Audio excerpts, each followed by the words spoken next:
അങ്ങനെ നമ്മൾ നമ്മുടെ സ്ഥലത്തെത്തിയിട്ടുണ്ട് കേട്ടോ. വേറെ എങ്ങുമല്ല, നമ്മുടെ മാംഗ്ലൂർ തന്നെ. അങ്ങനെ ട്രെയിനൊക്കെ ഇറങ്ങി ഞങ്ങൾ പുറത്തേക്ക് നടക്കാം കേട്ടോ. പുറത്ത് നമുക്ക് വേണ്ടി ഒരാൾ വെയിറ്റിംഗ് ആണ് കുറേ നേരം കൊണ്ട്. ഞാൻ പറഞ്ഞില്ല ഒരു ആവശ്യത്തിന് വേണ്ടിയിട്ട് നമ്മൾ വന്നേന്ന് ഇവിടെ. വേറെ ഒന്നുമില്ല കേട്ടോ. ഈ ആളെ കണ്ടോ, എൻ്റെ രണ്ടാമത്തെ അനിയൻ. അവൻ്റെ ഒരു ചെറിയ ഫംഗ്ഷൻ, അതിനാണ് നമ്മൾ വന്നത്. അങ്ങനെ നേരെ പോയി നമ്മളൊരു ചായയൊക്കെ കുടിച്ച് അവൻ നമുക്ക് വേണ്ടിയിട്ട് ഒരു സ്റ്റേ സെറ്റാക്കിയിട്ടുണ്ടായിരുന്നു.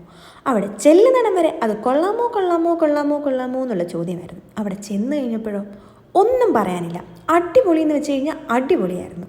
അങ്ങനെ പിന്നെ കുറച്ച് നേരം നമ്മൾ അവിടെയൊക്കെ ഇരുന്ന് ഒന്ന് ഫ്രഷായിട്ട് നമ്മൾ പുറത്തേക്ക് ഇറങ്ങി.